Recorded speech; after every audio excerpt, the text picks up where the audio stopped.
I had a system, a particular way that I put it all out there, with thoughts and words and pen and paper melodies. Là, actuellement, CH1, j'ai L, CH2, élévateur, CH3, throttle, CH4, direction ou rudder. Là, ici, pour eux, le throttle, pour eux, il était à CH1. C'est-à-dire que si je regarde, voilà, actuellement, chez Kiss, le throttle est en 1. Alors que moi, chez moi, c'est le roll. Pour moi, en 2, j'ai le pitch. Chez moi, hein. C'est-à-dire que là, ici, quand je bouge le pitch, j'ai le 2 qui bouge. Donc je sais que moi, chez moi, le 2, c'est pitch. Alors que chez eux, en 2, ils voudraient que ce soit le roll. Hop là. Chez moi, en 3, donc j'ai le throttle. 3, throttle. Chez eux, en 3, ça devrait être le pitch. Ok. Et ensuite, en 4, moi, chez moi, sur EQX, j'ai le wow. Et chez eux, eh ben, ça tombe bien, en 4, il faudrait avoir le wow. Donc ça, j'ai pas à toucher. Donc il va falloir que moi, je modifie les paramètres de ma QX7 pour que ça colle par rapport à ce que c'est censé être chez Kiss. C'est pas comme dans Betaflight, on peut pas remapper directement à l'intérieur de Kiss pour que voilà, c'est à l'intérieur de la radio qu'il va falloir adapter pour que ça fonctionne directement sur Kiss. La première étape, c'est sur ma radio, en 1, je ne dois plus avoir le roll, mais je dois avoir le throttle. Le throttle, moi, il était en CH3. Donc du coup, je vais cliquer dessus et je vais tout simplement faire déplacer et je vais le déplacer en CH1. Donc du coup, le CH3, hop, je le remonte pour qu'il aille sur le canal 1. Donc le throttle qui était en CH3, je le remonte pour qu'il aille en canal 1. Forcément, il y a un plus ou égal avec l'aile, puisque pour l'instant, l'aile est également aussi en canal 1, toujours. Donc du coup, je valide. Ensuite, donc j'ai bien pris mon throttle de mon canal 3 et je l'ai remonté en 1. Ensuite, il faut que je prenne le 2, le pitch qui était en 2, et que je le bascule en 3. Donc, je vais sur ma ligne numéro 2. Donc, pitch, elevator, hein, c'est pareil. Tac. Pardon. Hop, appui long. Déplacer. Et donc, le pitch de 2, je dois le basculer en 3. Donc, hop, je le bascule en 3. Tac, nickel. Ensuite, mon roll qui était en 1, donc le truc qui s'appelle L, hein, c'est le roll. Donc là, ici, il faut que je le bascule, donc déplacer. Donc le roll, il faut que je le déplace en 2. Hop, en 2. Et là, normalement, je me retrouve bien. En 1, j'ai bien le throttle, gaz. En 2, j'ai bien le roll, qui correspond à ce qu'on appelle L. Ensuite, en 3, j'ai bien le pitch, qui correspond à ce qu'on appelle elevator. Et en 4, le rudder, direction, ou le wow, c'est pareil. Donc là, j'ai refait mon patch, et normalement, si tout va bien, en 1, j'ai bien mon throttle, mon pitch est bien avec mon pitch, mon roll est bien avec mon roll, et mon yo est bien avec mon yo. Par contre, mes valeurs, regardez, elles sont à 497, 495, elles sont pas justes. Je vais aller dans la page sortie, et ici, je vais venir éditer. Alors ça va être mon throttle, CH1 c'est mon throttle. Donc le mid, on va le laisser à 1500. Parce que le mid du throttle, ça n'a pas vraiment d'importance. Par contre le min, là, le throttle, quand je suis au minimum, il est bien à 1000. Donc ça, c'est nickel. Par contre, quand je suis au max, est-ce qu'il est bien à 2000?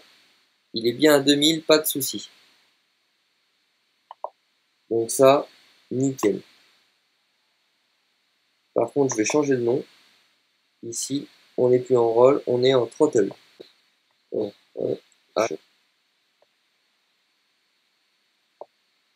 le throttle, ça sert très bien. Hop là. Ensuite, le deuxième, on est sur du roll, nous. Donc on va éditer, on va l'appeler roll. Hop là, et en roll,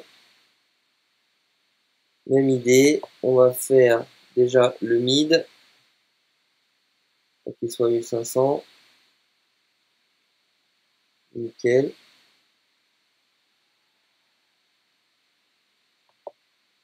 Là, ça a l'air d'être pas mal. Donc le roll, fais voir si je fais min, on est bien à 1000. Si je fais max, ah, le max il n'est pas à fond. Donc le max, il va falloir l'augmenter un peu pour qu'on soit 2000.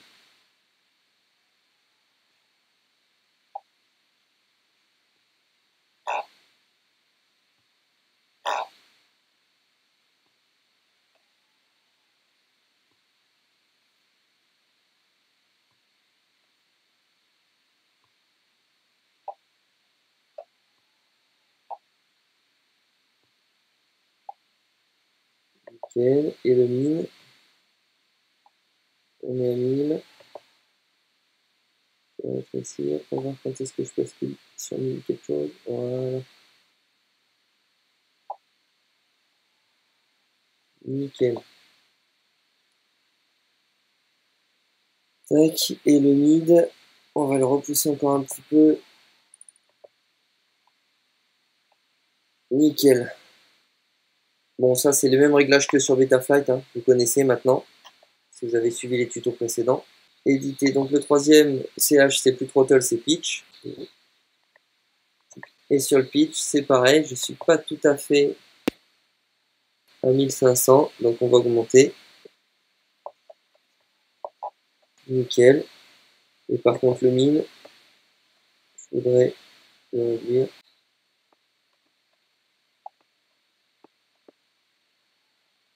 Nickel. Et le max, pareil. Ouais, ok, attendez, c'est 4, hop, j'ai plus de 1000, hop là, voilà. Nickel. Il me reste le RAW. Éditer. Donc le centre du RAW, même principe.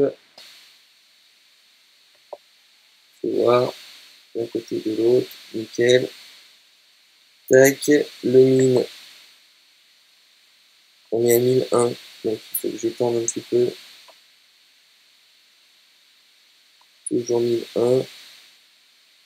Il faudrait 1000. Nickel. Là j'ai 1000. Le max. J'ai 2000. On va réduire.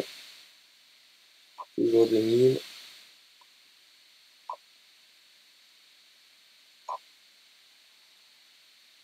Nickel.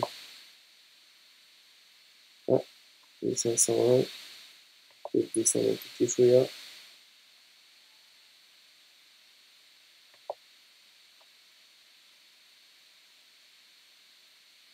Nickel. Ensuite, j'ai toujours ici hop, l'auxiliaire 1, l'auxiliaire 2, l'auxiliaire 3, l'auxiliaire 4. Non, en 5, j'ai le RSSI. On va laisser comme ça pour l'instant. Donc pour terminer, donc maintenant j'ai réglé mes voix de la radio. Je reviens dans la configuration. Donc l'armement, donc c'est pour moi l'auxiliaire 2 en position moyen et haut pour moi. Ensuite, regarde, alors pour savoir ça, là on avait bien sauvegardé, hein, c'est ça, des shots 2400, machin, c'est tout bon. Pour savoir, données transmises, regardez, quand je suis ici, je suis censé être désarmé, pardon. Donc sur mon auxiliaire 2, je suis bien en valeur basse. Ensuite ici, valeur moyenne. Ici, valeur, voilà.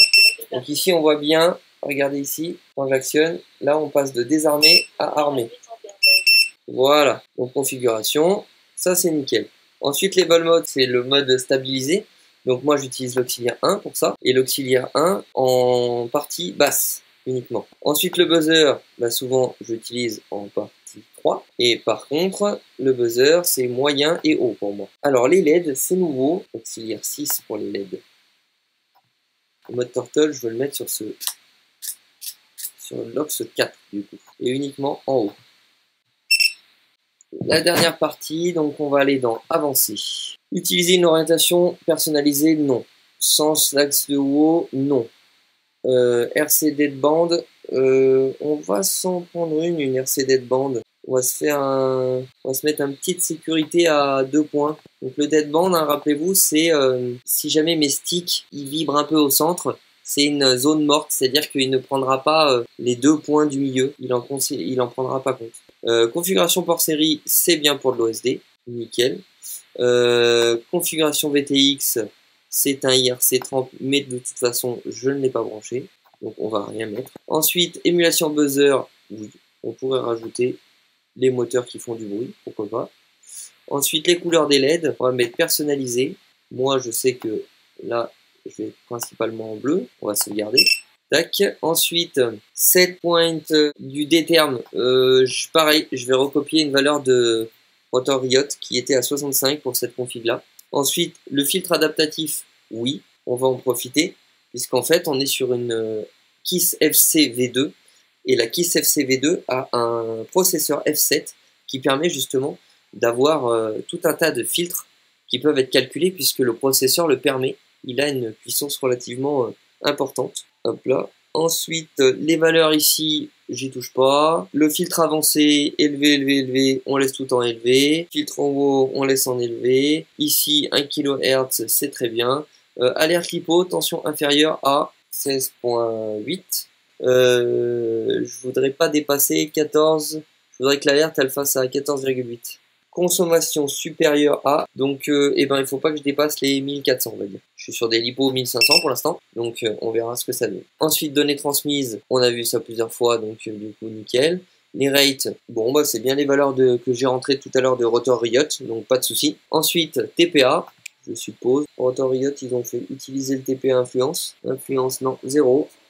Ici, ils ont mis 15 ici, ils ont mis 30 ici. Alors, je vais tout revérifier les PID. 0 ici. Voilà. Sauvegarder. Et ben voilà, je pense qu'on a terminé. On va pouvoir vérifier tout ça. Donc le truc qui a l'air intéressant, c'est que en branchant l'USB, tac, ça alimente le RxSR. Donc ça c'est plutôt cool. Que je vais replacer d'ailleurs. J'avais déplacé pour faire le bind. Et ça alimente aussi mon petit buzzer sur batterie, là, le Hellgate. Du coup, ça c'est plutôt positif, parce que ça recharge le buzzer et tout ça. Là, l'idée, c'est de brancher la lipo. Donc, il y a une petite voix qui dit, un petit peu des shots 1200, machin, enfin, tout ce qui a été programmé, a priori. Et donc, chez moi, ici, j'ai le mode de vol. Donc là, je suis en level. Ici, j'ai l'armement.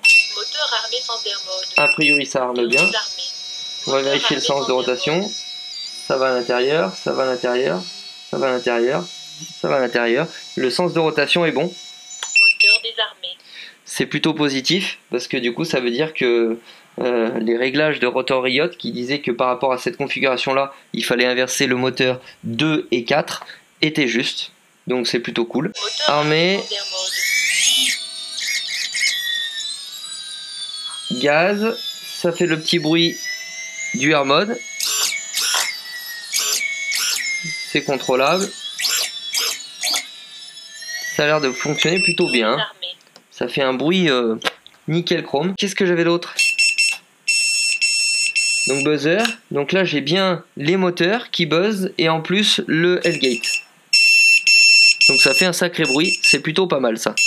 16,6 volts. J'ai bien la télémétrie qui arrive puisque a priori j'ai bien le 16,8 volts qui dit bien. Hop là, dans mes scripts, je vais bien aller chercher un script mais pas Betaflight du coup. Et il y a le script KISS en Crossfire ou KISS en SmartPort. Donc je vais choisir KISS SmartPort sur ce modèle là. Et du coup, en théorie, si je fais ça, j'ai bien mes PID, mes rates, les TPA, tous les réglages en fait dont j'ai besoin. Le VBAT min. Bon, ça, du coup, je vais pas m'en servir. Ça non plus. Et là, on revient au PID. Nickel. Donc, du coup, j'ai bien accès à l'AFC. C'est parfait. Je suis content. Tout fonctionne pour l'instant. Donc, sans lipo, tout équipé, et ben, il fait quand même 397 grammes. Donc, c'est relativement lourd. Mais je m'attendais quand même à plus. Si on rajoute la lipo, hop là, juste comme ça à l'arrache, on est à 569 grammes. Ce qui est tout à fait honorable. Bon, on n'a pas la GoPro. En rajoutant la GoPro, on va avoisiner, je pense, les 700 grammes. Du coup, ça commence à faire du poids, mais bon, ça marche. Par la suite, on verra cette histoire de PDB OSD pour régler l'OSD de la caméra. Mais ça, c'est autre chose. Allez, ciao! I had a system, a particular way that I put it all out there. With thoughts and words and pen and paper.